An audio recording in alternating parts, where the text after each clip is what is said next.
اعوذ باللہ من الشیطان اللعین الرجیم بسم اللہ الرحمن الرحیم قال اللہ تبارک و تعالی فی کتابہ المجید قد افلح من زکاہا وقد خاب من دساہا۔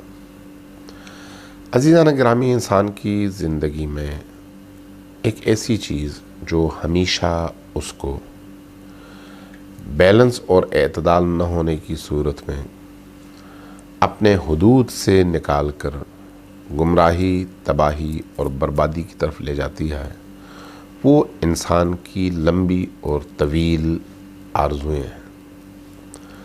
آرزو اور طویل خواہشات، یہ خواہشات بھی مال ہی کی طرح سے انسان کے اندر موجود ایک ایسی خصوصیت اور صفت ہے کہ اگر یہ اعتدال کے ساتھ ہو، عقل کے ساتھ ہو، شعور کے ساتھ ہو تو انسان نجات کے ساحل تک پہنچ جاتا ہے۔ لیکن اگر اس میں اعتدال نہ ہو، عقل نہ ہو اور انسان اس کے تقاضوں کو سمجھے بغیر اس میں غرق ہو جائے تو نتیجتاً وہ تباہ اور برباد ہو جاتا ہے۔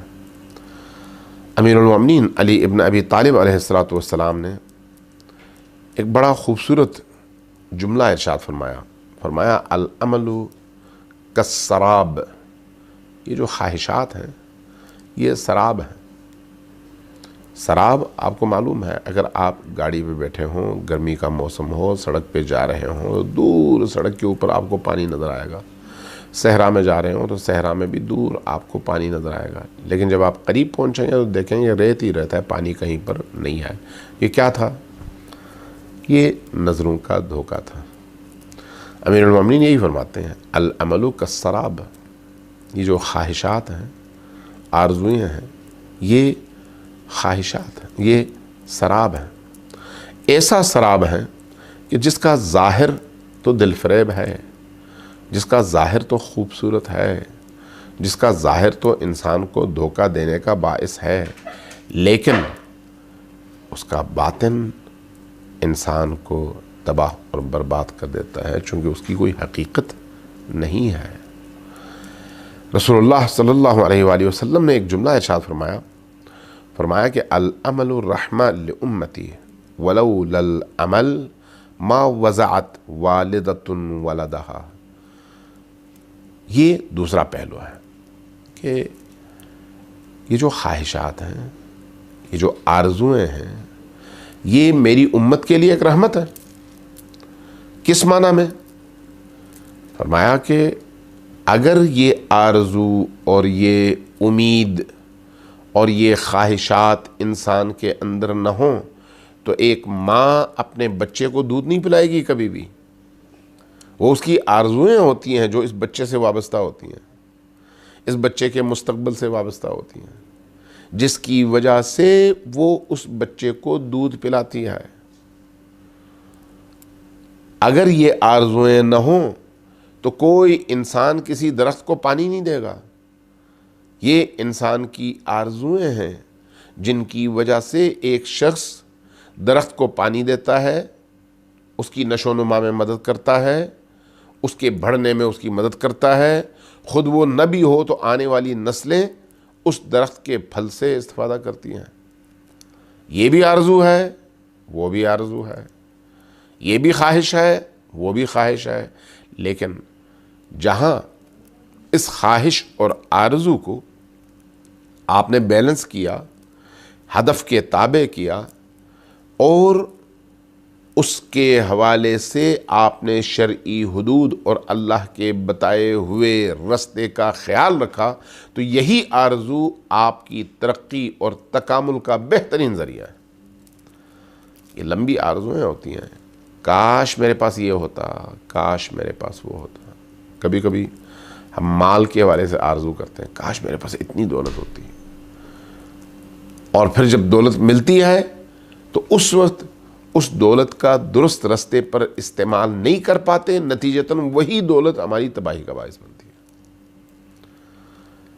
اس لیے آرزویں رکھنا اچھی بات ہے کسی بھی چیز کے حوالے سے، لیکن ان آرزوؤں کو عقل کے تابع کرنا، شریعت کے تابع کرنا اور دین کے بتائے ہوئے حدود کے اندر رکھنا، یہ انتہائی ضروری ہے۔ یہ انتہائی ضروری ہے۔ یہ آرزویں ہیں جس کی وجہ سے انسان ہوا و ہوس کا شکار ہو جاتا ہے۔ ہوا و ہوس کا کب شکار ہوتا ہے؟ جب وہ اعتدال کا مظاہرہ نہیں کرتا۔ اس کی خواہشات اس پر غالب کب آتی ہیں؟ جب وہ عقل کے رستے کا انتخاب نہیں کرتا۔ اگر وہ عقل کے رستے کا انتخاب نہ کرے، اگر وہ اللہ کے بتائے ہوئے رستے کا انتخاب نہ کرے، تو نتیجتاً یہی آرزویں اس کی تباہی کے لیے بہت بڑا سامان فراہم کرتی ہیں۔ اس لیے کسی عرب شاعر نے کہا تھا کہ یا من بدنیا اشتغل قد غرہ طول العمل، اے وہ شخص جو اپنی لمبی آرزوؤں کی وجہ سے دنیا میں اس طرح سے مصروف ہو گیا کہ بھول گیا کہ تمہاری ایک منزل تھی، بھول گیا کہ تمہارا کوئی ہدف تھا، بھول گیا کہ تمہاری زندگی کا کوئی مقصد تھا اور اس مقصد تک تم نے پہنچنا تھا، بھول گیا۔ یا من بدنیا اشتغل قد غرہ طول العمل، اس کی لمبی لمبی آرزوؤں نے اس کو دھوکہ دیا۔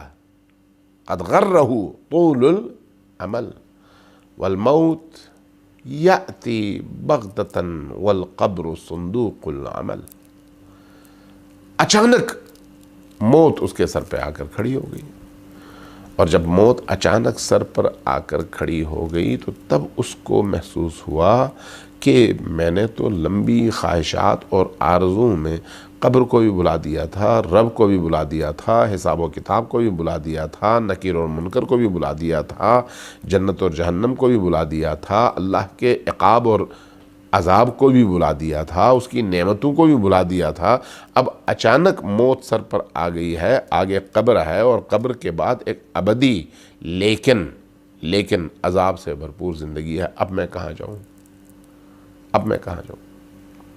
تو یہ کب پیدا ہوتا ہے؟ جب انسان اس فطرت کے اندر موجود لمبی آرزوں کی اس خواہش کو شریعت کے اور عقل کے تابع کر کے اس کو اپنے اختیار میں نہیں لیتا، تب یہ کیفیت پیدا ہوتی۔ لیکن اگر کوئی شخص ان کے درمیان توازن پیدا کرے تو پھر وہ کامیاب ہے۔ اسلام میں یہ خوبی ہے کہ اسلام انسان کے اندر موجود ان صلاحیتوں میں سے کسی کا بھی مخالف نہیں ہے۔ اسلام شہوت کا مخالف نہیں ہے، اسلام شہرت کا مخالف نہیں ہے، اسلام مال و زر کا مخالف نہیں ہے، اسلام دنیا کا مخالف نہیں ہے۔ پھر کس چیز کا مخالف ہے؟ اسلام دنیا پرستی کا مخالف ہے کہ اللہ کو چھوڑ کر انسان دنیا کی پرستی شروع کر دے۔ اسلام مال و زر پرستی کا مخالف ہے کہ انسان مال و زر کے حصول کے لیے اللہ کی بندگی، عبودیت اور اطاعت کو چھوڑ کر وہ رستہ اختیار کرے جس کے نتیجے میں مال و زر تو آئے لیکن ساتھ میں جہنم بھی آئے۔ انسان، اللہ تبارک و تعالی انسان کو شہوت کو ختم کرنے کا کبھی بھی حکم نہیں دیتا۔ شہوت اس کے اندر رکھی ہوئی وہ طاقت ہے جو اللہ کے ارادے کے تابع ہے، اللہ کی مشیت میں ہے۔ اگر یہ شہوت نہ ہو تو اللہ کے بندوں کی تعداد کیسے آگے بڑھے گی؟ اللہ کے عباد اللہ جن کو اللہ کہتا ہے ان کی تعداد کیسے آگے بڑھے گی؟ ان کی آبادی کیسے آگے بڑھے گی؟ اسی شہوت کے نتیجے میں۔ تو کیا شہوت بہت اچھی چیز ہے یا بہت بری چیز؟ اگر اللہ کے احکام اور ارادے کے تابع ہو تو بہت اچھی چیز ہے، لیکن اگر اس کا غلط استعمال کیا جائے اور وہ حدود شرعی سے انسان خارج ہو جائے تو یہ تباہی کا باعث ہے۔ اس لیے باقی ادیان کی نسبت، جیسے مسیحیت ہے یا کچھ اور ادیان، جیسے وہاں پر حکم دیا جاتا ہے کہ اپنی ان خواہشات کو قتل کر دو، اسلام کبھی بھی یہ حکم نہیں دیتا۔ اسلام نے کبھی بھی یہ نہیں کہا کہ کسی پہاڑی کی چوٹی پہ جاؤ، کسی غار میں جاؤ، زندگی گزارو، شادی نہ کرو، یہ نہیں کہا بزنس نہ کرو، یہ نہیں کہا گھر نہ بناؤ، یہ نہیں کہا بچے پیدا نہ کرو، یہ نہیں کہا اچھی غذائیں نہ کھاؤ، بلکہ ایک شخص جب امام صادق علیہ الصلوۃ والسلام کی بارگاہ میں حاضر ہوا اور عرض کیا یا اپنا رسول اللہ میں بہت دنیا پرست ہو گیا ہوں، کہا کیسے؟ کہا کہ ہمیشہ میرے دل و دماغ میں خواہش رہتی ہے کہ دنیا مجھے ملے، دنیا مجھے ملے، دنیا مجھے ملے، پیسہ ملے، پیسہ ملے، پیسہ ملے۔ فرمایا یہ بتاؤ، یہ خواہش تو ہے تمہارے اندر، لیکن اگر دنیا تمہیں ملے تو ارادہ کیا ہے تمہارا؟ اگر فرض کرو تمہیں دنیا مل جاتی ہے تو تمہارے اندر کیا خواہش پیدا ہوتی ہے، کیا کرو گے اس دنیا کا، اس پیسے کا، اس مال و دولت کا؟ عرض کیا یا اپنا رسول اللہ میری خواہش یہ ہوتی ہے کہ میں کسی طرح سے اپنے بیوی بچوں کو ایک اچھی زندگی دوں، جب دولت میرے پاس آئے تو میں اللہ کے گھر زیارت کے لیے جاؤں، عمرے کے لیے جاؤں، نبی کریم کے دیدار کے لیے جاؤں، کربلا و نجف زیارات کے لیے جاؤں، خیر پہنچاؤں لوگوں تک، صدقات دوں لوگوں کو، مسجد بناؤں، اچھے کام کروں، غریبوں کا پیٹ بھروں، یتیموں کا پیٹ بھروں، بیواؤں کی مدد کروں، محتاجوں کی اس احتیاج اور ضرورت کو ختم کروں، اور اپنے لیے بھی ایک اچھی زندگی گزاروں۔ فرمایا پھر تم دنیا پرست نہیں ہو۔ یہ جو مال ہے، جو اس ارادے سے انسان اللہ سے طلب کرتا ہے، یہ دنیا کی طلب نہیں ہے، یہ آخرت کی طلب ہے، یہ عبادت ہے۔ اگر اس طرح سے تم مال کماتے ہو، اس طرح سے تم اگر کسی محنت کے نتیجے میں کسی مقام تک پہنچتے ہو، تمہاری آرزو اور خواہش پوری ہوتی ہے، تو یہ عبادت ہے، دنیا نہیں ہے۔ تو گویا دین نے ہمیں اس دنیا میں رہتے ہوئے ان تمام رستوں سے استفادہ کرنے کا حکم دیا ہے جو ہماری دنیا کی بھی تعمیر کر سکے اور ہماری آخرت کی بھی تعمیر کر سکے۔ والسلام علیکم ورحمۃ اللہ وبرکاتہ۔